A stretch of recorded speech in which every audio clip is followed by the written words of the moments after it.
بینەرانی خۆشەویستی تیشک تیوی ئەم کاتەوە هەموو کاتێکتان باش لە بەرنمەیەکی تایبەتی دیکە بووینە میوانی ماڵەکانی ئێوەی ئازیز. لە ڕۆژانی ڕابردوودا یا باشترە بڵێن لە کۆتاییەکانی مانگی بەفرامبار دوو کۆنگرە لە نێو حیزبی دموکراتدا سەرکەوتوانە کۆتاییان بە کارەکانی خۆیان هێنا. کۆنگرەی دەهەمی یەکێتی لاوانی دموکراتی کوردستانی ئێران و هەروەها کۆنگرەی شەشەمی یەکێتی خوێندکارانی دموکراتی کوردستان بە مەبەستی ئاوردانەوە لە ڕەوتی کارەکانی کۆنگرا و هەڵبژاردننی بەڕێوەبەری نوێ بۆ هەردوو ڕێکرا و میواندارەتی هەریەک لە بەڕێزان پژمان شەریعەتی سکرتێری یەکێتی لاوانی دموکراتی کوردستانی ئێران و بەڕێز جەماڵ فەتحی سکرتێری گشتی یەکێتی خوێندکارانی دموکراتی کوردستانمان کردووە. زۆر بەخێر بن. سپاس. لا جەناب تۆ دەست پێیەکەم کاک پژمان، پێم خۆشە سەرەتا وەکو کرانەوەی دەواازەیەک بەڕووی باسەکەمان باسێکی گشتی بکەن سەبارەت بە کۆنگرەی دەهەمی یەکێتی لاوان. ئەم کۆنگرە لە چه کەش و هەوایەکە بەسترا، ئامادەکاریەکان بۆ کۆنگرە چۆن دەستی پێکرد و لە بەڕێوەبەری پێشوە چۆن بڕیاردرا کە کۆنگرەی دەهەم بەڕێوە بچێت، ناوی کۆنگرە چی بووە، دروشمی کۆنگرەکەتان بریتی بوو لە چی؟ فەرسپاس ڕێی بۆ ڕێ میوانداریدان، فەرسپاس لە بیوەنبینەری لێ تیشتیویش جوورە ڕەواڵە هەمیشەی ڕێکخراو یەکێتی لاوان کە هەردوو ساڵجاری کۆنگری خۆی گردێ لێ مدەتە لە دروژێ کار و چالاکی لە خۆی کۆنگری نۆمیش مۆدای خۆی تەمام کرد بە ڕووبەرێکی لە کۆنگری نوێ ڕێکخراو هەڵبژریان کارەکان وەرە کۆتایی ڕەسی و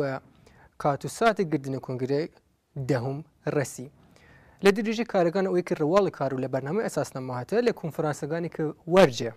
کۆنگرێ گریێدێن ئەندامیلی ڕێکخراو ئەندامیلی سازمان نەمایەندەی خۆیان انتخاب بکەن ئەڕێ هاتنە ناو کۆنگرە.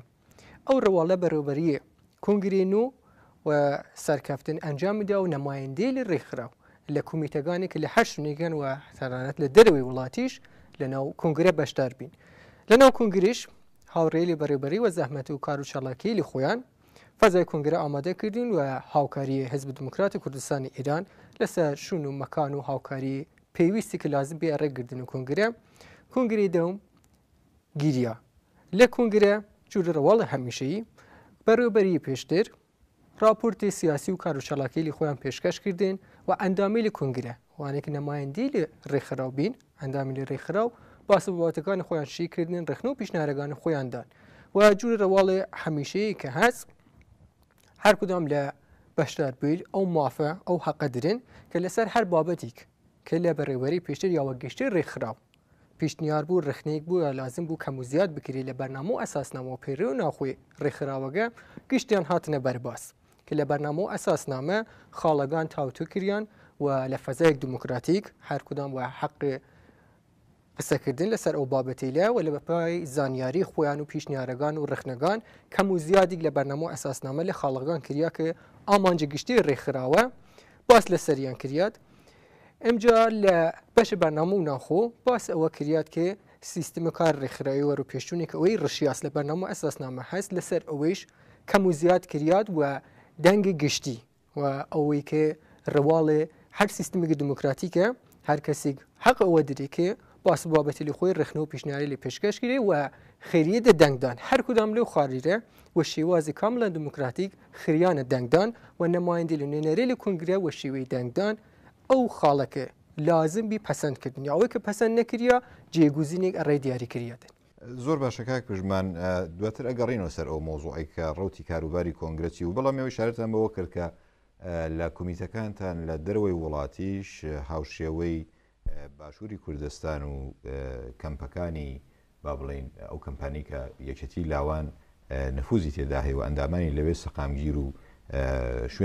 شوێنی حوانەوەیان لەوەیە لە کۆمیتەکانی دەرەوەی وڵاتیش با بڵین کۆنفرانسەکان بەڕێوە چووە، بەڵام ئەمە وە کۆنگرەی ئێوە وە کۆنفرانسەکان هاوکات بوو لەگەڵ پەتای هەمەگیری کۆڕۆنا لەبەر چاوگرتنی هەموو ئەو ناڕەحەتی و ئیمکانە زعیفەی کە هەبووە ئێوە چۆن توانیتانە غەڵەبەکەن بەسەر ئەم مۆزوعاوە ئەم پەتانەی توانیوە ڕێگر بێت لە بەردەم بەڕێوەبردننی کۆنفرانسەکانتان وەساسن ئەو ڕفیقانەی کە لە دەرەوەی وڵاتن لە دوورەوە چۆن توانیوانە بەشدار بوون لە کۆنگرەکەتان؟ واجێکی بچمە سەر باسێک توان باسی گشتی بکەم لەسەر مەسەلەی خودی ڕێکخراو کە ئەوەیە کە ئەو ئەندامێک ئمە شیوازە کارەکەمان و بەرنامە ئەساسنامە ڕێکخراوە ڕێی کوردستانی ئیرانە لە ئەسڵ خۆی باید ئێ ڕێکخراوە لە ڕۆژهەڵات بیادێن و کار و چاڵەکە و نێنەرێلی کە لەو ڕۆژهەڵاتیش بەشدار بوون ولی وەداخەوە بۆ پێی سیستمێکی جمهوری ئیسلامی داناس و زاڵە داگیرکرد لەسەر وڵاتەکەمان وەداخەوە ئەندامێلی کە بەشە فەریق لە ئەندامێلی ئەو ڕێکخراوە و ئامانج و کاری و ڕێکخراوە لە کوردستانی ئیرانە نیتونن بەشدار بوون هەرچەند لە ڕێگەی پەیامەکان و خۆیان و ڕێخن و پیشنهادەکان بە و بەربەستی و سانسۆریک هەست ڕەسانن ولی این موضوع باس بکرد و ڕێکخراوگە لانەکەم هەر لە کوردستانی باشوور لە خودی ئەو ناوچە کومیتە دری لە دەرەوەی وڵاتیش ئێمە ئەو باسی کردیاکە لە کۆنگری پێشتر و لە دریژەی کار ئەوانەی دەرەوە ئەوانش ئەو موافە درن بەشە فەرێک لە ئەندامانی ڕێکخراوانە دەرەوەی وڵات لە وڵاتی ئوروپا و ئەمریکا ئەوانش هەر وشی وازەوە شێوەی کۆنفرانس حەق ئەوە درن بەشدار بوو لە کۆنگری وڵات یەک تایبەتمەندی سەرەکی کە ئی کۆنگرە داشت ئەوە بیکلەی شارێتی نەخۆشی کۆرۆنا وەداخەوە تەمام دنیا گردەسەوەر نەک هەتا ڕێکخراوە سازمان و ئەحزاب هەر کار و کۆمەڵێک تر گردێسەوەر وڵاتەکانیش گردێسەوەر کە نەتونستنە کارەکانیان وەخاسی بووە نێڕێ ئەکە تو جەمێکی ئاغا جەم بکرد لە دووری یەکتر و نەخۆشیە هەرچەند ڕێکارە تەندروستەکان و شێوازە کامل لەناو کۆنگرە وەرچۆگریات ئەو ششتێکی لازم بی گشتی ئەنجام دریا و هەتا پرسنە لە نەخۆشخانە و کادر دەرمانی تا ئاخرین لەهزە حضور داشتن لە ناو کۆنگرە کە ئەگەر موردێک بی و بەردەوام ئێلام کردیان و قسەکردن ئەگەر موردی بی چشتێک پیش هات کە ئەوانە کنترۆل لەسەر وەزەکە داشتن تا ئاخریش کنترۆل لەسەر وەزەکە داشتن یە بێ باسیەکە ئەو ئەندامی لە دەرەوە نەتونن سەفەر بکەن وانێرە معمولان ئیجوو بێکەوانە سەفەر کردیان هاتانە باشوور و کوردستان لێرە کۆنفرانس وەرین کۆنگرە وەڕێوچات ولی خاڵە تایبەتی کرداش باشداری وە شێوی ئۆنلاین بی تەنیا ڕێکارێک کە گونجاوی و دروست بی کە بیە خاڵێک وەرچەو لە کۆنگری داهەمە یەکەتی لەوان ئەوە بی کە ئەندامیلی دەرەوە ئەو مافیان وەلی نەسریا و ڕێگەی ئۆنلاین بەشدار بین و شیوازی کە کاملەن هەرچەند ڕێ یەکەم تەجربە ممکنەکەم و گیر و گرفت داشت ولی ئەو چشتێکی لازم بجووری یەک نوێنەری کە حضور داشت و کۆنگرە ئەوانە تا ئاخرین لەحزە لەناو کۆنگرە بەشدار بین دەنگە خۆیان ڕسانن لەسەر خاڵەکان باسکردن و تونستن بەشداری چاڵە گجور ئەندامی کە حضور مستەقیم داشتێ حضور داشتون یە خاڵە تایبەتێک بیکە لەو کۆنگرە بی کە وەخۆشیش و دوای کۆنگرە و هەناو کۆنگرە هیچ موردێک لە نەخۆشی یا بڵاوبوونی ئەو نەخۆشیە وجود نیاشت زۆر باشە ناوی کۆنگری دەهەمتان چی بوو؟ کۆنگری دەهەم ناوی لاوان گریدەری خەباتی شاخوشال لەژیر دروشمی لاو یەکرد و هێزی سەرکەوتوو زۆر باش ئەگەرم وڵاتان کاک پژمان کاک جەماڵ ئێوە کۆنگرەی شەشەمی خۆتان سەرکەوتوانە بەڕێوە بردووە جەنابیشت وەکو سکرتێری گشتی یەکێتی خوێندکارانی دموکراتی کوردستان دەنگی متمانی کۆنگرەتان وەدەسێنا پێم خۆشە سەبارەت بە ئەو فەزا گشتیە هاوشێوەی ئەوەی کە کاک پژمان ئیشارەی پێکرد بەحسێکمان هەبێ کە پاش کۆنگرەی پێنجەم چۆن بڕیاردرا کە کۆنگرەی شەشەم ببەسترێت فەزای کاری ئێوە چۆن بوو لە بەڕێوەبەریا چۆن ساخ بوونەوە لەسەرەوەی کە کۆنفرانسەکان بەڕێوە بچێت و نەتیجەتەن کۆنگرە لە چ ئەیامێکە بەڕێوە چوو وە کۆی ئەو تۆزیحاتی کە بە پێویستی ێزانم فەرم سەرەتا سپاسدانەکەم بۆ ڕێخستنی و بەرنامە سپاسی کاک پژمانی شەکەم بۆ بەشداریان وەک خۆتان باشتر دەزانن هەموو هەر یەکێتی خوێندکارانی دموکرات هەر 3 ساڵ جارێک کۆنگرێ خۆی بە شێوەی ئاسایی بەڕێوە بات بەڵام بەداخەوە بەهۆی ئەو بارودۆخەی کە بەهۆی پەتای کۆرۆنا زاڵ بوو بەسەر هەموو کۆمەلگاکانی جیهانەوە بەتایبەت کوردستانیشی گرتەوە ئێمە ماوەی کۆنگرەکەمان ساڵی وەدواکەوت ئێمە پار ئەم کاتانە بوو کۆنفرانسمان گرت کە لە شارەکانی هەولێر و سلێمانی دیانە سۆران ئەم ناوچانە کە کۆنفرانس گیرا هەر قەرار وا بوو کە چەند مانگێ دوای کۆنفرانسەکان کۆنگرەیش بگرین بەڵام بەداخەوە وەک عرسانم کرد بەهۆی پەتای کۆرۆنا نەمانتوانی کۆنگرە لە کاتی خۆیان بگرین بۆیە وەدوا کەوتە تا ئەوەی کە لە 25 بەفرانباری ئەمساڵدا 3-4 ڕۆژ دوای کۆنگرەی لاوان بوو هاوکات تقریبا هاوکات بوون بە یەکەوە توانیمان ئەو کۆنفرانسە بگرین ئەم بڕیارە ساڵی عرستانەکەم ساڵی پێشتر لەلایەن هەیئەتی ئیجرایی یەکێتی خوێندکارانەوە بەڕێوبەری خوێندکارانەوە بڕیار دراکە دەبێت کۆنگرە بگرین و کۆنفرانسەکانمان لە نێو ناوچەکان و کومیتەکانە بەڕێو برد و توانیمان لە کاتی کە بەقەوڵ کۆرۆنا هێشتا دەستی لە یەخەی کۆمەڵگاکەمان کۆمەڵگای کوردستان نەکردوێتەوە بە لە بەرچاوگرتنی ڕێوەشوێنی تەندروستی و ئەو یارمەتیانەی کە لەلایەن حزبی دموکراتی کوردستان ئێران و لە پەیوەندی لەگەڵ گرتنی کۆنگرەدرا توانیمان کۆنگرەی خۆمان لەو ڕۆژی 25 بەفرامبار بگرین و لە 27 بەفرامبار واتە 3 ڕۆژ سەرکەوتوانە کۆنگرەکانمان بەڕێوە بێن. بەڵام بەداخەوە بەهۆی پەرچ و بڵاوی یان هەندێک کێشەی ڕێخستن کە لە نێو ئەندامانی خوێندکاران لە دەرەوەی وڵات و هەروەها ئەو فەزا ئەمنیەتیە کە لە ڕۆژهەڵاتی کوردستانە زاڵە بەسەر کۆمەڵگای ڕۆژهەڵاتە ئێمە نەمانتوانین نوێنەرێمان لەو دوو بەشە هەبێت لە واقع وەک کاک پژمان وتیان کاری ڕێکخراوەیی خوێندکاران یا هەر ڕێکخراوەیەکی مەدەنی ئێمە ڕوو لە نێوخۆی ڕۆژهەڵاتە بەڵام بە حکمی ئەو فەزا ئەمنیەتی وەک دەبینن لە ماخرانیشە و ڕەشبگیریکی زۆر دەستی پێکردووە ئێمە نەمانتوانی سەرکەوتو نەبین کە نوێنەرانی خۆمان لە ڕۆژهەڵاتە لە نێو کۆنگرەکانە بەشداری بکەین بەڵام بەوەیشەوە ئێمە توانیمان کۆنگرەکە بە شێوەیەکی سەرکەوتو و بەبێ هیچ کێشەیەکی تەندروستی یا سیاسی یان ئەمنی لە فەزایەکی دموکراتیکە بەڕێوە ببین و لەوێ توانیمان نۆ بەڕێوبەری گشتی سەرەکی و 3 جێگر وەکو ئەندامانی بەڕێوبەری ئەو یەکیەتی هەڵبژێرن و لە دوای هەڵبژاردننی هەیئەتی بەڕێوبەری سەرەکی و جێگرەکان لەلایەن هەر ئەو بەڕێوبەرانەوە لە قۆناغی دوومە توانیمان دەنگی متمانە بۆ سکرتێری یەکێتیەکە بەدەست بێنین ڕەواڵی کارەکانیش لە نێو کۆنگرە سەرەتا کارەکانمان ئێمە بە راپۆرتێکی سیاسی لەسەر ئەو کار و چالاکیەکانی ئەو 3 ساڵی کە یەکێتی خوێندکاران کردوویە لەلایەن هەیئەتی ئیجراییەوە پێشکەش بە نوێنەرانی کۆنگرە کرا پاشان ئەساسنامە و پەیڕەوی نێوخۆی یەکێتی خوێندکاران کەوتە بەرباز و لەوێ دیسان هەر لە فەزایەکی ئازادانە و دیموکراتیک هەر کام لە نوێنەرانی بەشداربوو لە کۆنگرەکە توانیان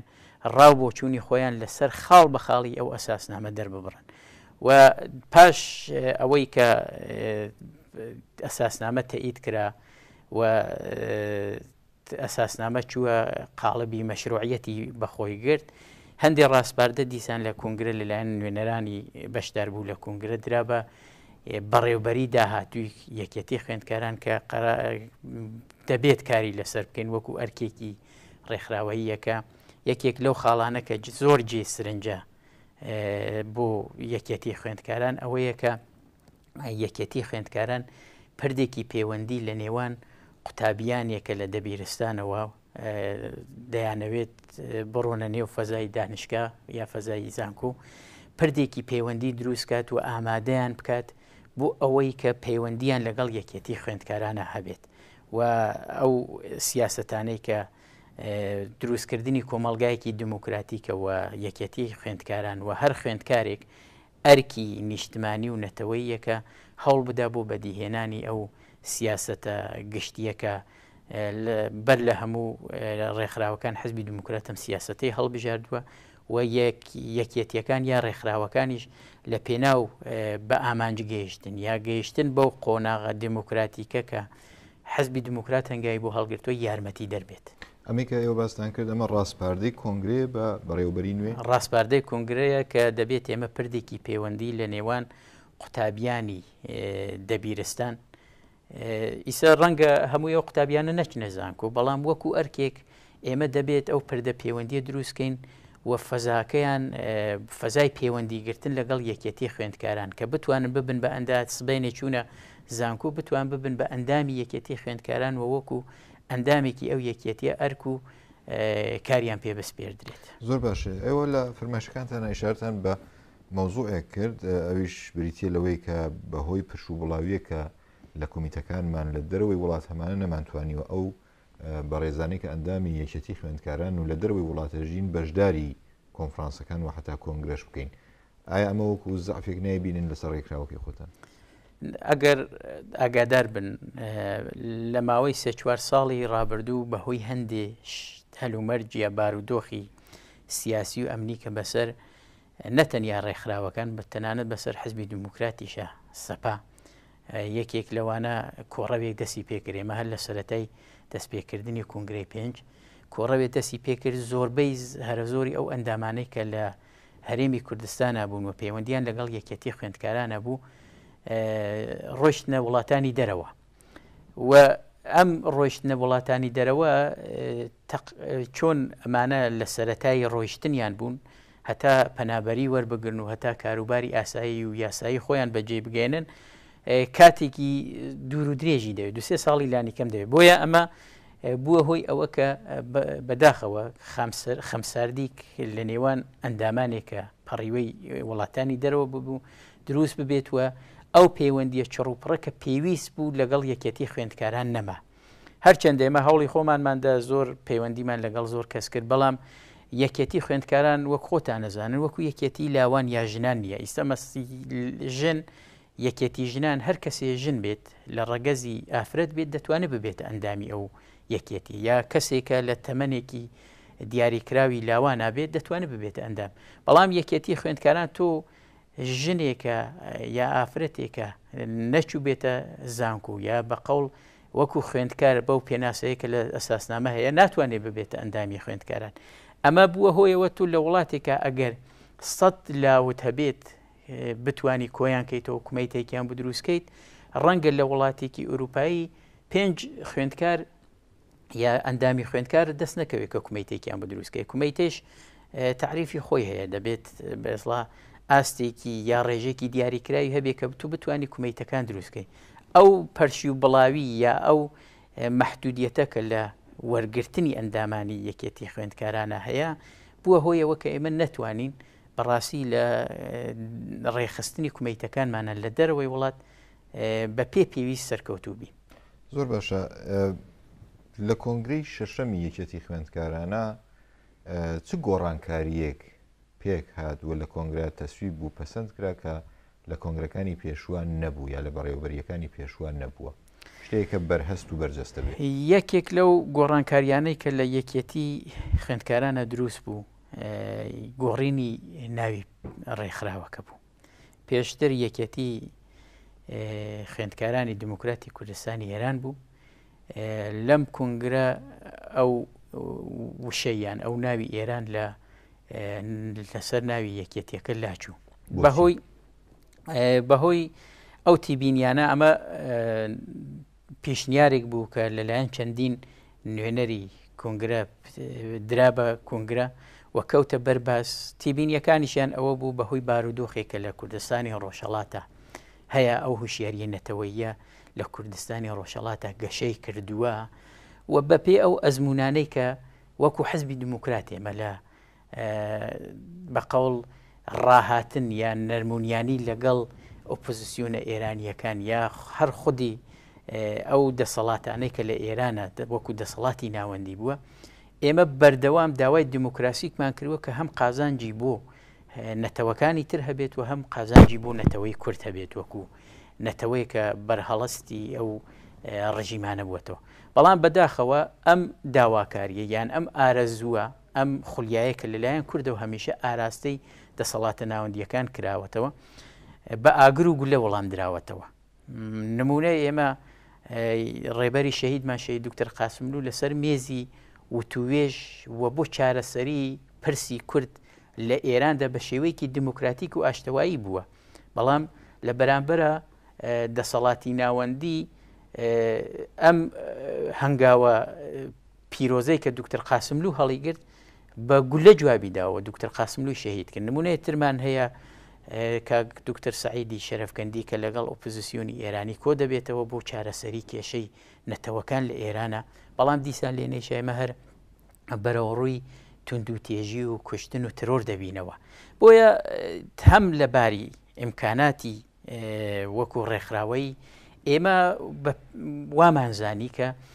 لەباری ئیمکاناتەوە ئیمکانات و توانایی ئەوەمان یەکە ئێمە بین کار بکەین بۆ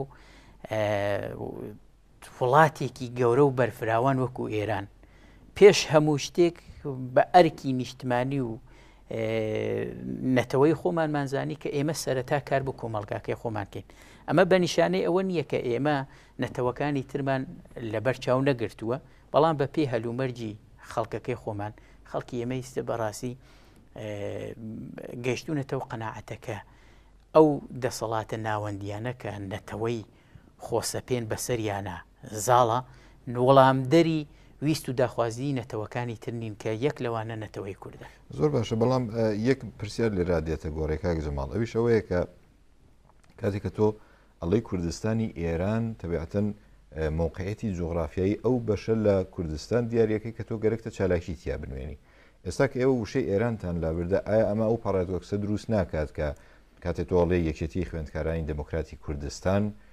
چوار پارچەی کوردستان ئەگرێتەوە یعنیەوە بیرتان لەم بەشەی کردێتەوە کە حوزەی جۆڕافیایی چالاکیەکانی خۆتان لە چوارچێوەی کوردستانی ئێران قەتیس نەهێشتوێتەوە کوردستان ڕەنگەەوە زێنیەتە دروست بێکە چوار پارچەی کوردستان مەبەستی ئێوە بێ ئێمە کاک شەماڵ وەکو عەرزم کرد ئەم پێشنیارە لەلایەن بەڕێوەبەری پێشووی یەکێتی خوێندکاران و نەدرا لەلایەن خودی نوێنەرانی کنگرەوە درا و کەوتە بەرباس و بە دەنگێکی باشەوە دەنگی هێناوە ئەم شتەی کە جەنابەت دەفەرمووی یەکێک لە تێبینیەکان بوو کە لە کنگرێش باسی لێکرا کاتێک کە تو دەڵی یەکێتی خوێندکارانی دموکراتی کوردستان دەبێت ئۆتۆماتیکەن کوردی پارچەکانی تریش کە خوێندکارن وەکو ئەندام وەریان بگریت ئەم تێبینیانە باس کرد بەڵام هەروەک عەرزتانم کرد ئەو مۆقعیەتە سیاسی و بارودۆخە سیاسیە کە لە کوردستانی ڕۆژهەڵاتە لە نێو خەڵکە ئیستا زیاتر باسی لێ دەکرێت کەمتر باسی ئێران دەکرێت زیاتر باسی نیشتمانێک بە ناو کوردستان دەکرێت کە خەڵکی ڕۆژهەڵاتی کوردستان خۆیان بە خاوەنی دەزانن وەک بزانیش ئێمە دوو شەمان هەیە کورد و کوردستان ئێمە نەمانکرە یەکێتی خوێندکارانی کورد چۆن هەموو کوردێکی پارچەکانی تر دەگرێتەوە بەڵام لەوێ کە باسی کوردستان کرد باسی موقعیەتی یا هەڵکەوتەی جۆغرافیایی کراوە لەوێ دەکرێت تۆ لە ئەساسنامە ئەو تیبینیانمانە لەبەر چاو گرتووە کە کەسێکە خوێندکاری ڕۆژهەڵاتی کوردستان بێت و کەسێکە باوەڕی بە پرینسیبە دیموکراتیکەکان بێت و کەسێکی ئازادی خواز بێت یان کەسانێکە ئیسێمە نەتەوەکانی ترمان هەیە لە کوردستانە دەژین کەس خوێندکارمان هەیە هەر لە کوردستانە گەورە بووە بە حکمی کاروباری ئەم کەسە ئەگەر گەیشتە ئەو قۆناغە یا گەیشتە ئەو قەناعەتەکە باوەڕی بە پرینسیبە دیموکراتیەکان بێت و کەسێکی ڕزگاری خواز بێت و باوەڕی بە مافەکانی نەتەوەی کورد بێت وەکو هاوڵاتی کوردستانی لە بەرچاو دەگرێت دەتوانێت ببێتە ئەندام ئێمە زیاتر لەوێ مەسلەی خاکەکە بۆمان گرنگە تا مەسلەی تاکەکە ڕاستە ئێمە هەمومان خەباتەکەین بۆچی کوردستان کە ڕزگار بێت کێ لەسەری دەژی خەڵکی کورد لەسەری دەژیت بەڵام ئێمە لە ئیستادا کێشەی هەرەسەرەکی نەتەوەی کورد داگیرکردنی خاکەکەیەتی بۆیە پێم وانە بێت کێشەیەکی وا دروست بێت و ئەگەر سبێنێ کەسێک لە پارچەکانی ترە داوا بکە بووی وەکو یەکێتی تێبینی ئەوەیشمان هەیە لە ناو ئەساسنامەکە وەکو ئەندام وەرنەگیر زۆر باشە سپاس بۆ وەڵامەکەتان دێم محەممەد جەناب کاک پژمان لە کۆنگرەی دەهەمی یەکێتی لاوان چه گۆڕانکاریەک هەست پێکرا یا چه گۆڕانکاریەکی هەست پێکرا و بوونی هەبوو کە جیاوازی ئەکاتۆ لە کۆنگرەکانی پێشووتری خۆت لە غەیری ئەو مۆردەی کە لە فەرمایشەکانی پێشووتە ئیشارەت پێکرد ئەوەی کە توانیوتانە بە شێوەی ئانلاین بۆ یەکەم جار بەشێک لە ئەندامانی کۆنگرە بەشداری فەزای کۆنگرە بکەن لە غێری ئەو چ گۆڕانکاریەکی دیکەی لە پێکهاتە و ستراکچەری گشتی یەکێتی لاوانە هاتووەتە گۆڕێک کە جێگەی سەرنج بێت و بتوان لێرە باسی بکەن یەکی گلو بابەتی لێ کە لە کۆنگرە هاتە بەرباس و بیا کار و کۆنگر و دەنگ کۆنگرە وەرگرت بکە انتخابی سکرتر لە کۆنگرە بووین پێشتر کۆنگرە نوێنەری کۆنگرە وەڕێوەبەری ڕێکخراو انتخاب کردیان ئەوانەی کە هەڵبژیان ڕێوەبەری ناو خۆیان سکرتر دیاری کردن وەلی لێ کۆنگرە نوێنەری کۆنگرە ئەو تەشخیصدان و پێی باس بابەتی لێکردیات و تاوت و تاقیق و ئەو شتانە کە کراوی لەسەر ئەو موزووە ئێ ڕێکارەوە خاستر زانستن کە لە کۆنگرە سکرتر انتخاب بوون یەکێتر لە موزوعات لە باسێ دەرەوەی وڵات بی چونکە شوونە جوگرافیەکەی یا بنکەگانی ئەسلی ڕێکخراو لە هەر شوێنێک بودن شیوازە کاریگە لە ڕۆژهەڵات لە باشوور لە دەرەوەی وڵات جیاوازە هاوڕانی دەرەوەی وڵات ئەوانەی کە نەمایەندە بین شێوازە کاریک کە گونجا بوو وەگەر شرایەتی ئوروپا ڕۆژاوە ئامریکا و کومیتە بەندی کە دێرن وەرەکەن شێوازە کاری کە بتوانین ڕێکخراو لورە چالاکتر بود شێوازە کاریک بژن کە ئەوش وەرچابی خەڵک وەرچابی کە تۆ و نسبەت کوردستان و ئوروپا ئەو فەزا و شرایەتی کاری لە وەرچۆ بگری کە بتوانین لورە و سەبکە ئەورە و شێوازی کە بتوانین لورە جوابگو بوو کار بکەیدن یەکی لە خاڵگان ئەوە بی یەکی تر لەوە کە فەرەگمگەوە کاری ئەوەیە کە ڕێکخراو لە ڕۆژهەڵات کار بکەیدن مەسئلەی کار ڕێکخستن و تەشکیلاتی ڕێکخراو لە ڕۆژهەڵات بی هەرچەند هاوڕێی وەرەوبەری پێشتر کە زەحمەتکیشانەوە کۆنگرەوە و لە دوورەی کاری خۆیان و مەنیبوون و شەکەتی ئەوانە و کار و تەلاش ئەوانە ڕسی ئەی مەرحەلە کە ڕسی دەسە وەرەوبەری تازە بناقەیەک تەشکیلاتی دابنێریت کە ئەو ئەندامێلی کە لە ڕۆژهەڵاتن وەلەوە چاوگرتن ئەو بربەستێک وجود لەو فەزایکە جمهوری ئیسلامی دروستکردی ڕژیم لە کوردستان بتونن فەرەتر بەشدار بوون لە کار و چالاکیەکانی ڕێکخراو و ڕێکخراو بتونێت ڕێکخەرێک بوو لەو کاری لە یعنی باسی سەرەکی کە کریا لەوێ زوومە کاری لە ڕۆژهەڵاتە کوردستان بود لە کوردستانی ئیران بتونێت ڕێکخراو و ئەندازی توانایی خۆی توانایی جوورە قشر لاو نەک هەتەنیا ڕێکخراو و وەرچەوگرتن ئەو پۆتانسیل و حازی توانەیەکێ جوانەی دێن لە کوردستانی ئیران بتونێت استفاده بکەیدن و شان وەشان ئەوانە ڕێکخەرێک بوو ئەڕێک داخوازیل ئەڕێ ئەو ڕێ و ڕێبازی کە انتخاب کردنە و جوانی لە کورتوان ئەڕێ و مافێلێکەوە دەست بارن حتا جیا لە مافێلی نەتەوەی و مافێلی سیاسی چونکە ڕێکخراوەگە ڕێکخراوەکی سنفی سیاسیە فەرەتریش لەسەر بابەتی مەدەنی فەرهەنگیەن و کە فقط چونکە حلومەرجی ڕژیم داگەکە درستی کردو کە تەمام مەسئل وەداخەوە کەیدە سیاسی و دوینی من هەر کاک جەماڵ باس لێ کرد کە ئیمۆج دەستگیریە دەستگیر کە فەریشیان جوانن چاڵاکە فەرهەنگیان چاڵاکە ئیجتماعیان چاڵاکە ئەدەبیان وەلی و ئەنگێلی سیاسی و کارێکی ئەو شرایەتە ئەواز بودن و وەرولای مەسئلەی ئەمنیەتی بوویت دەرسوێتی کە یە حەقی ڕەوایگە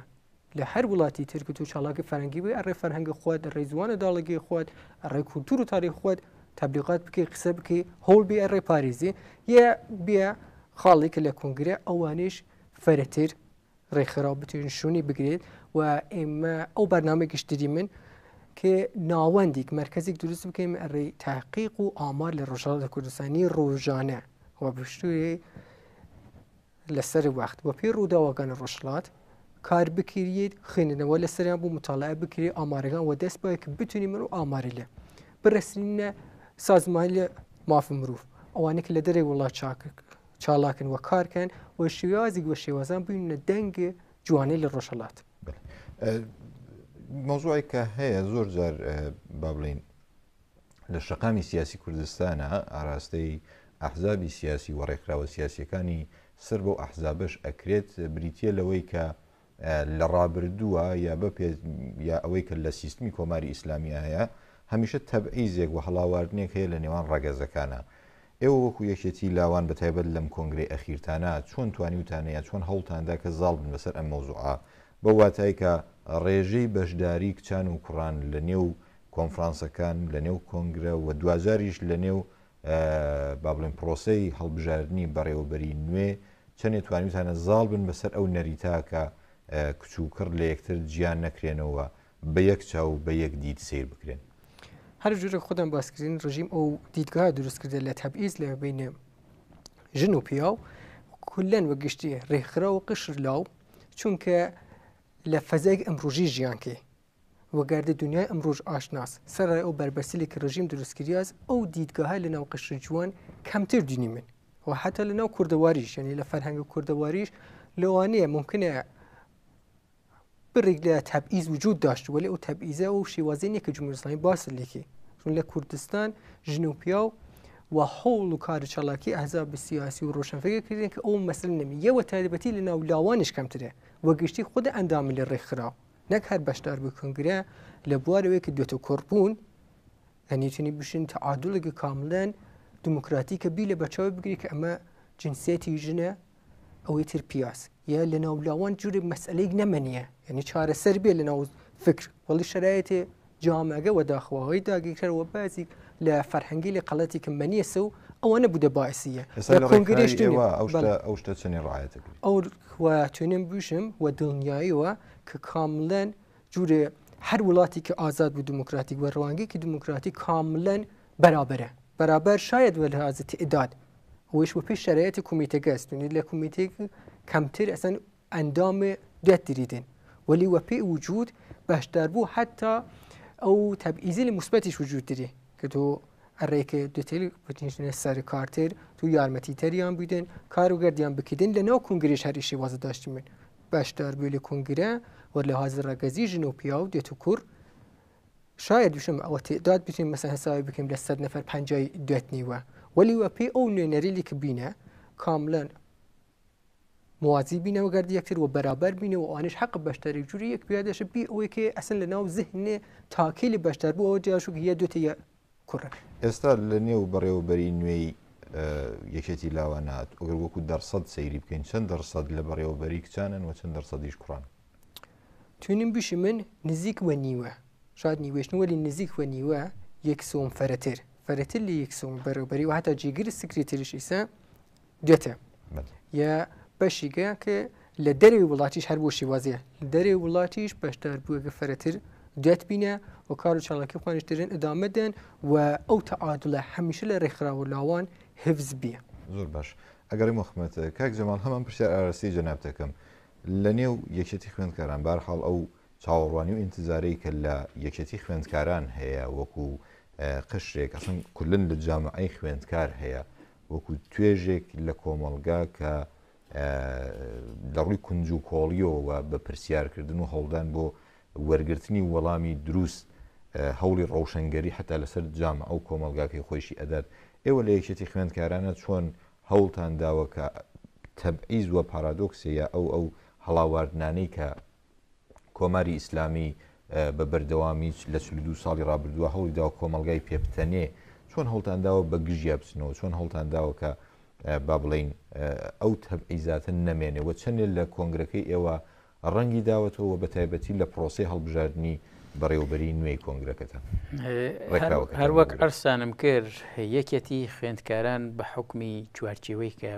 لە پێناسەی خوێندکار بۆ خۆی هەیەتی ئەو مەحدودیەتیشمان هەبووە لە کاتی هەڵبژاردن بۆ کۆنفەرانسەکان و حکوومەتەکان بەداخەوە ڕێژەیەکی ئەوەی کە ئێمە چاوەڕوانمان دەکرد من وەکو خۆم یا هاوڕێیانی تر پیان خۆش بوو بەشداربووان یان نوێنەرانی کۆنگرە نیوە بە نیوە بێت نیوەی بەقەوڵ کچ و ئافرەت بێت نیوەیشی کوڕ بێت بەڵام بەداخەوە بەهۆی ڕێژەی یا ئەو مەحدودیەتە کە عەرزانم کرد بەشداربووان یا هەڵبژێردراوانی کۆنفرانسەکان لە نێوژنانە کەم بوو ئێمە خۆمان ڕازی نەبووین لەسەر ئەو جۆرە ئەمیش عەرز دەکەم وەکو ئەو کێشە و گرفتانەی کە هاتە سەرڕێ یەکێتی خوێندکاران لە ماوەی 3-4 ساڵی پێشووە ژن و کچی کەم لە نێو ڕێکخراوەکەمانەوە و ئەوانەی کە هاتنە کۆنگرە و بە هەموو هەوڵی خۆمانەوە داوامان لیان کرد کە خۆیان بۆ بەڕێوبەری هەڵببژێرن ئەو چەند کەسەی کە خۆیان یان هەڵبژارد دوو کەس خۆیان یان هەڵبژارد سەرڕای ئەوەی کە ئێمە هەوڵێکی زۆرماندا داوای زۆرمان کرد لەو خانمانەی کە هاتنە نێو کۆنگرەکە بەڵام دوو کەسیان ڕازی بوون کە خۆیان بەربژێرکەن خۆیان هەڵبژێرن بۆ نوێنەراتی بە خۆشحاڵیە و هەردوو کەسەکەیشیان دەنگیان هێنا دەنگی باشیشیان هێنا یەکیان هەیەتی بووە بەڕێوبەری سەرەکی یەکێتی یەکیکیشیان بوو بە جێگیری بەڕێوبەری و ئەم شتە لە یەکێتی خوێندکارانە پێشتری شەر کراوە و هەوڵ دراوە کە ئەم هەڵاواردنەی کە لە کۆمەلگای بندستی ڕژیمی داگیرکەری کۆماری ئیسلامیە ڕژیمەکانی پێشووتریشە بووە لە یەکێتی خوێندکاران کەمتر ڕنگ بداتەوە بەڵام خۆ تەزانی ئەم شتانە کارێکی فەرهەنگیە کارێکی کولتوریەوە پێویستی بە کاری زۆرترە و کاری زانستیترە دەبێت کاری لەسەر بکرێت بۆیە ئێمە من ناڵێم ئەم شتە لە یەکێتی خوێندکارانە بە تەواوەتی ئەو نەریتە خراپەی کە لە دژمنانمانە و هاتووەتە نێو کۆمەڵگای ئێمە بنبڕمان کردووە بەڵام خەریکین هەوڵی بۆ دەدەین خەریکین هەنگاوی بۆ هەڵدەگرین و هیوادارم لە داهاتوویەکی نزیکە هەرچەندە کۆمەڵگای ئێمە تۆ چاولێکە کاکشەماڵ کاتێ فارسەکان باس لە خانمیان دەکەن هەندی وشە بەکارە هێنن دیارە خانم یا ژن لە نێو کۆمەڵگای نەتەوەی باڵا دەستە یا نەتەوەی خۆسەپێنە جێگە و پێگەیکی نییە یا زەعیفەی پێ دەڵێن یا کولفەتی پێ دەڵێن ئەم شتانە بەکاردێنن بۆ بەڵام لە کۆمەڵگای کوردەواریە ئێمە هاوسەرمان هەیە خێزانمان هەیە هاوژینمان هەیە ئەمایانێ هاو بەرابەرە لەگەڵ پیا ژن لە کۆمەڵگای کوردەواریە بەرامبەرە لە بوارە کۆمەڵایەتیەکان لە بوارە ئابوووریەکان لە بوارە سیاسیەکان و دوای ئەوە کە حەزبە سیاسیەکان هاتنە گۆڕەپانی خەبات ئەم شتە زیاتر ڕەنگیدایەوە واتە کچانی کورد زیاتر لە کوڕان هەوڵەدەن بەشداری لە خەباتی کورد بکەن بۆیە ئێمەش لە سەرەتای ئەم شتین ناڵێم هەموو کارێکمان کرێ بەڵام دەبێت کاری زیاتری لەسەر بکەین و ئەو فەرهەنگە لە نێو کۆمەڵگای کوردەواری خۆمانەکە ڕێچکەیەکی دوور و درێژی هەیە مێژووکی دوور و درێژی هەیە زیندوو بکەینەوە بیبۆژینەوە و ئەو نەریتە خراپ و سەقەتانەی کە لەم لاولۆلە هاتووەتە نێو کۆمەڵگایمە وە دەریان بنین. زۆر باشە کاک جەماڵ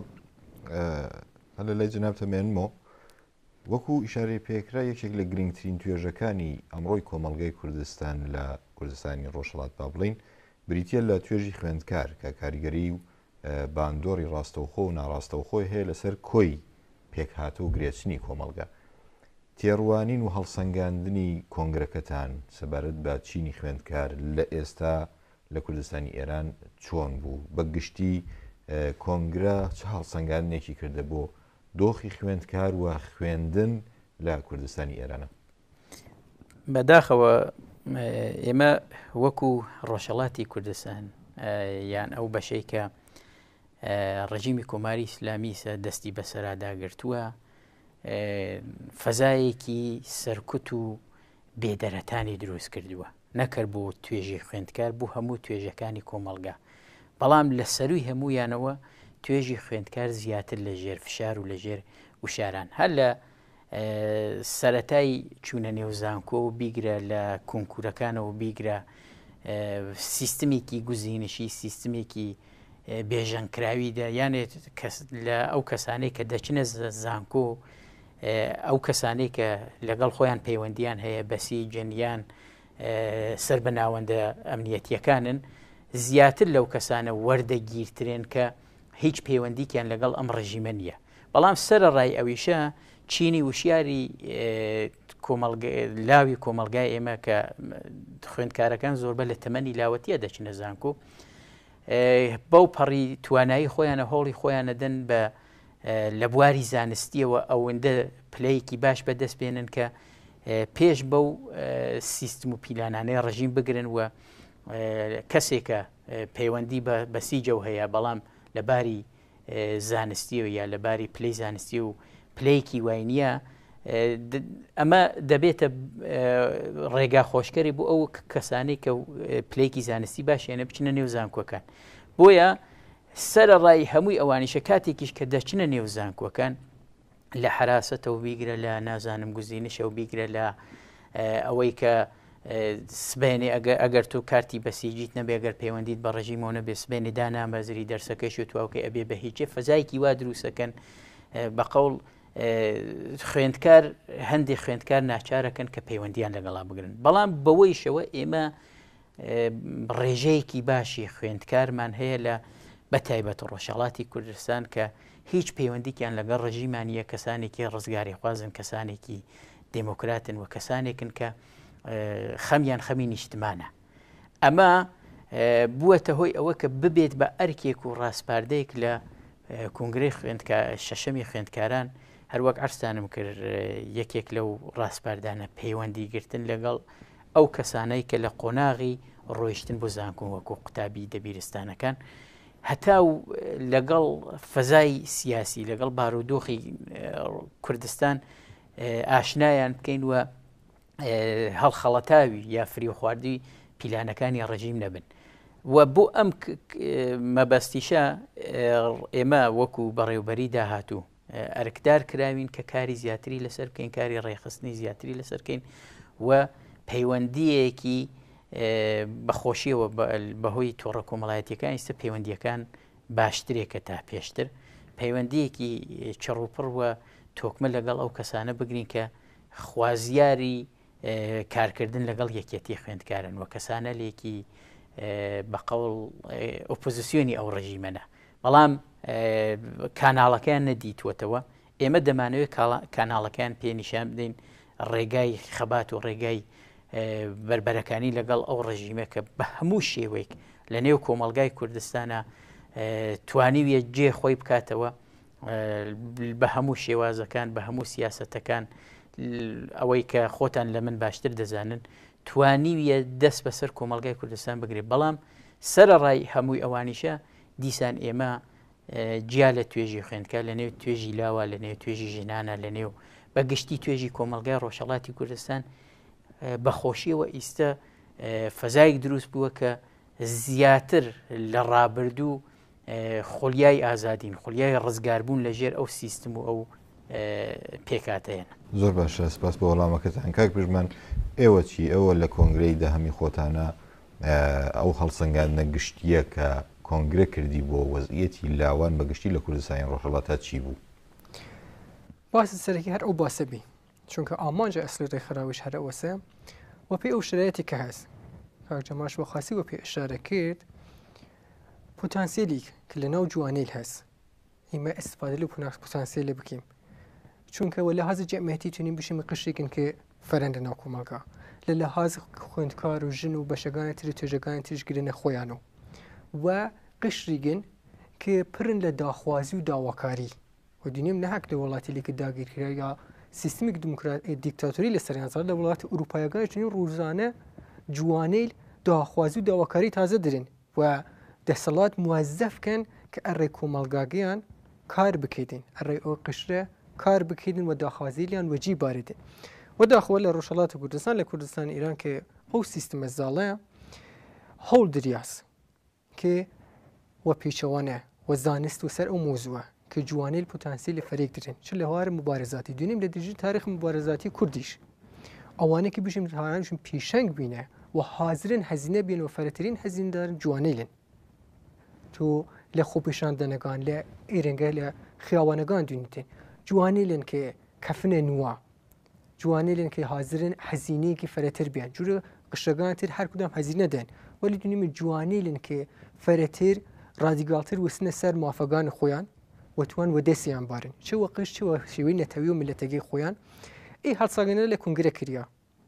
کە جیا لەوەی کە ئەو تاوانە لێکە جمهوری ئیسلامی و خاصی مردم گشتی زانن کە جمهوری ئیسلامی چی شێوازی کارکردین ئێمە تەنیا فقط زعفەکان نوێنیمن یا فقط بشیمە جمهوری ئیسلامی و تاوانەکان بخیمە پای ئەوانە ئێمە بای من جوورە ڕێکخراو جوورە قشریک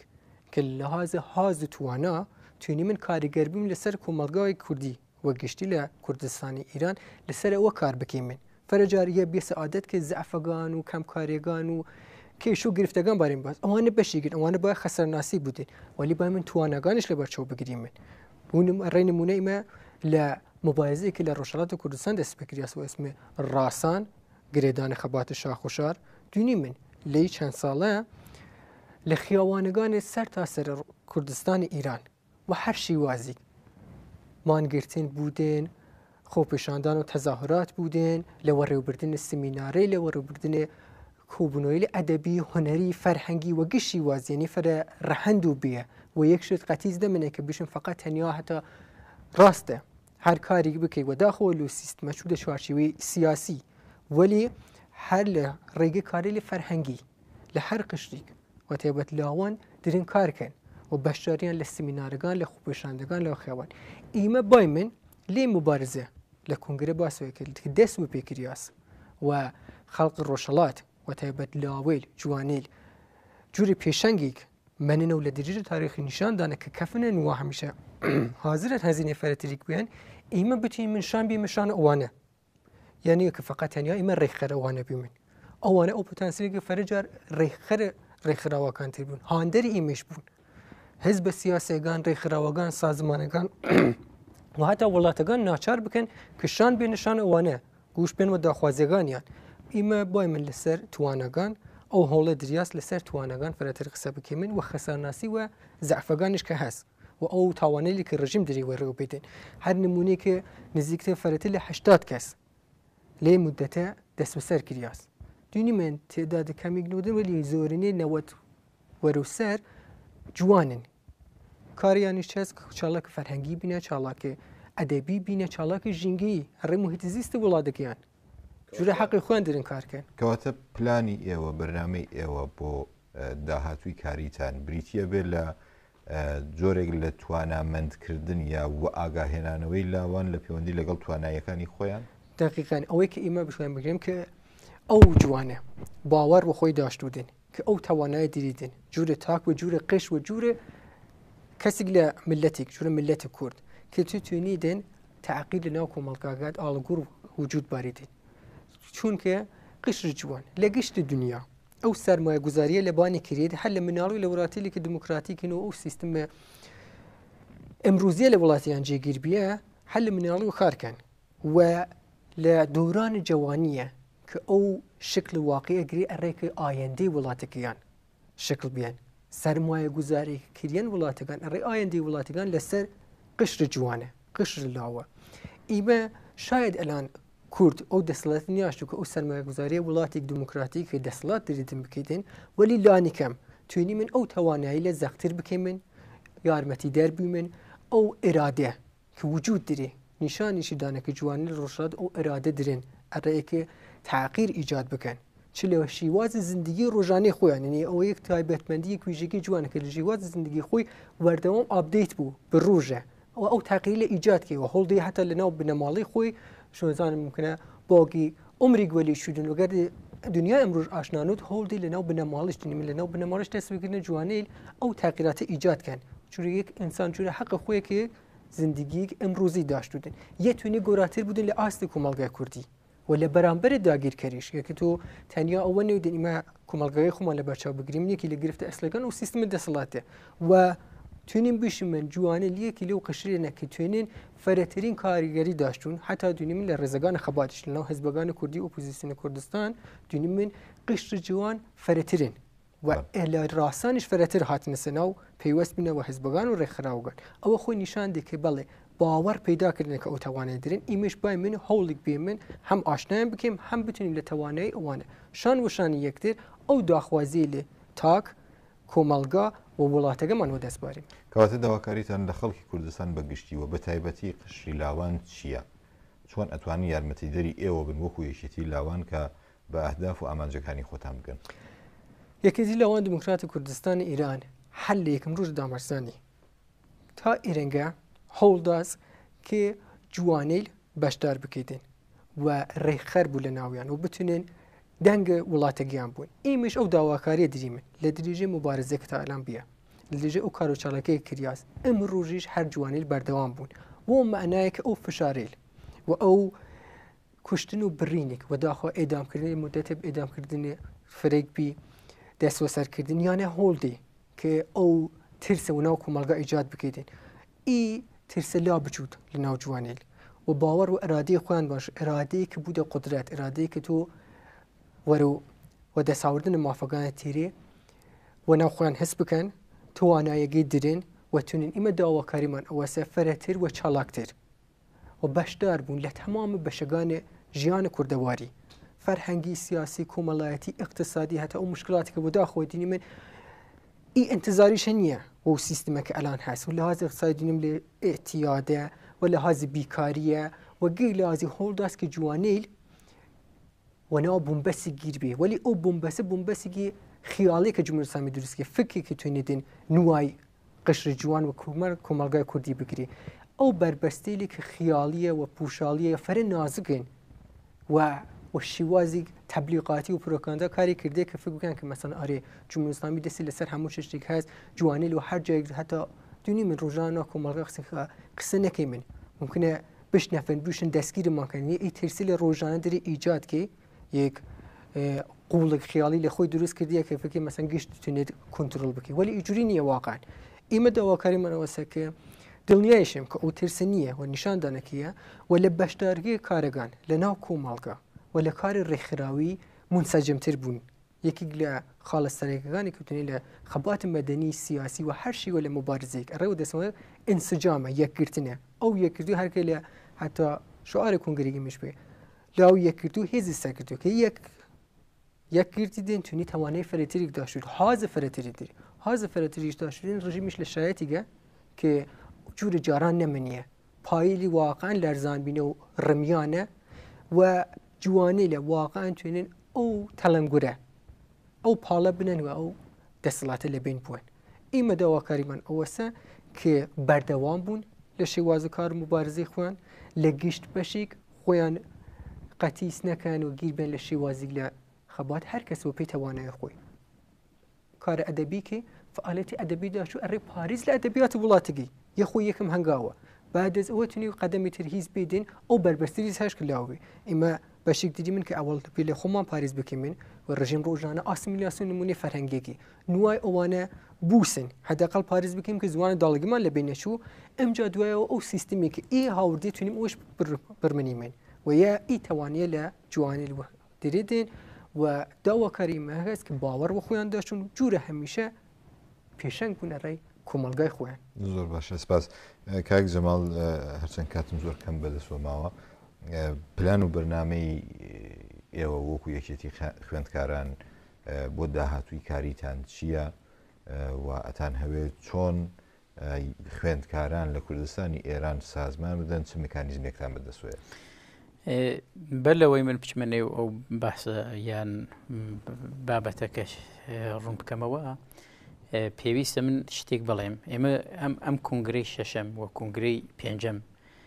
لە ناوەکەیە ئەگەر ناوەکەی سێر بکەن کنگرەی پێشوو کنگرەی ڕاستان بوو ئەم کنگرێشە بەناو پتەوکردنی هاوخەباتی زانکۆ شەقام و شار لەگەڵ ئەو خەباتە نوێیە کە دەستی پێکردووە لەسەر دەستی حەزبی دموکراتی کوردستانی ئێران پەیوەندیەکی مانایی و فەلسەفی هەیە بەیەکەوە و ئەم پەیوەندیە چییە؟ ئێمە کە بە قەوڵ شەیدی ئیسماعیلی شەریفزادە وەکو هێمایەکی خوێندکاری هەڵمان بژاردووە لە سەردەمێکە دەستیدا خەباتێکە کە ڕژیمیشە خۆی بە ژاندارمی ناوچەکە دەناسی بەڵام شەیدی ئیسماعیلی شەریفزادە کە خوێندکاری زانکۆی تاران بوو لەگەڵ هاوڕێیانە توانیان ئەم گۆمەمەندە بشەڵەژێنن و ئەو خەیاڵە یان ئەو وەهمەکە سیستمی پاشایەتی بەخۆی دروستی کردو بیکاتە بڵقی سەر ئاو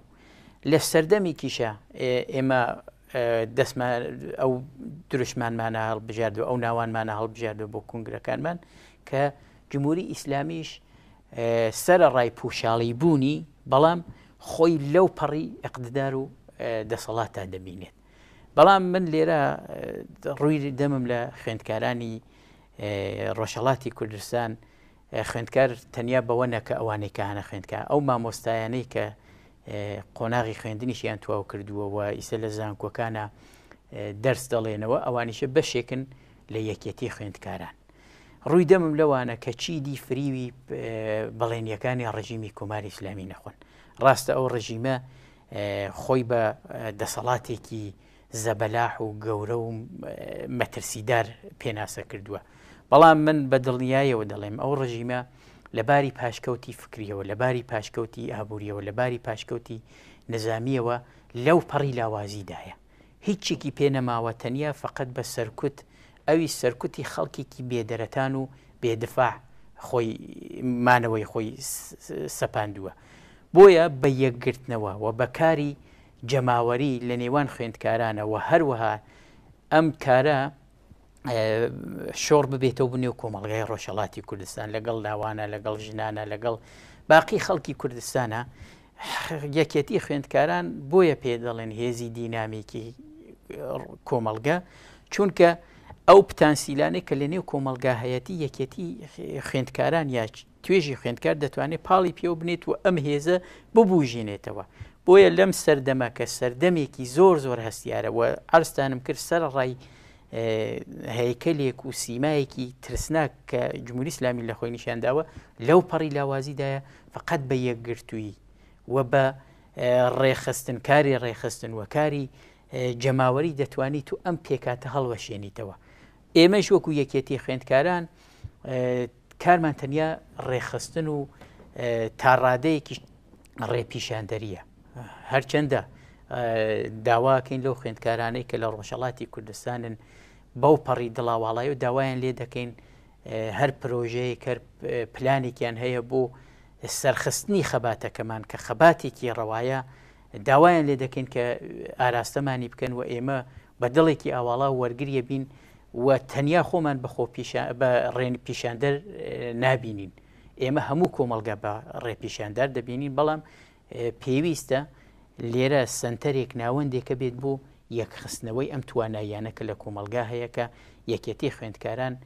ئەو پەڕی هەوڵی خۆیەدا کە ئەم ڕۆڵە بەباشی بگێڕێت. دواپەیاممان من بەر لەوە پەیامەکە بدەم سڵاو ڕێز دەنێرم بۆ شەهیدانی ڕێگای ڕزگاری کورد و کوردستان بە تایبەت ئەو خوێندکارانەی کە لە ڕێگای ڕزگاری نیشتمان و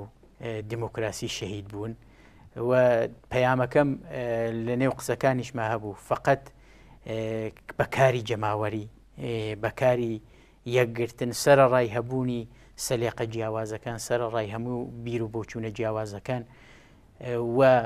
بە قەوڵ داخوازیە جۆرا و جۆرەکان دموکراتیت سوسیالیستیت نیشتمانیت مەسهەبیت ئەمانە دانن بۆ دوای ڕزگاری نیشتمان و لەم قۆناغی کە نیشتمان بە هەموو شێوەیەک لەلایەن ڕژیمی داگیرکەرەوە کەوتوتە ژێر هەڕەشە و مەترسیەوە ئەم داخوازیانەوە لا بنن و لەسەر یەک مەبەست ڕێبکەون یەک ئامانج ڕێبکەون ئەویش ڕزگاری کوردستانەکە بەڕاستی لە هەموو لایەکەوە ها لە ژێر فشار و مەترسی ڕژیمیە. زۆر سپاس بۆ بەشداری هەریەک لە بەڕێزان جەمال فەتحی سکرتێری گشتی یەکێتی خوێندکارانی دموکراتی کوردستان و هەروەها بەڕێز پژمان شەریعەتی سکرتێری هەڵبژێردراوی کۆنگرەی دەهەمی یەکێتی لاوانی دموکراتی کوردستانی ئێران. بینەران و بیسەرانی خۆشەویست لێرەدا گەیشتینە کۆتایی ئەم ئاڵقەی بەرنامەی تایبەتی ئەمجارمان کە تایبەت کرابوو بە مەسەلەی کۆتایی هاتنی سەرکەوتوانەی کۆنگرەی دەهەمی یەکێتی لاوان وارووا کۆنگرەی شەشەمی یەکێتی خوێندکارانی دموکراتی کوردستان. تا دیدارێکی دیکە و بەرنامەیەکی تایبەتی دیکە کە دێمەوە خزمەتتان ماڵی ئێوە و کوردستان ئاوەدان.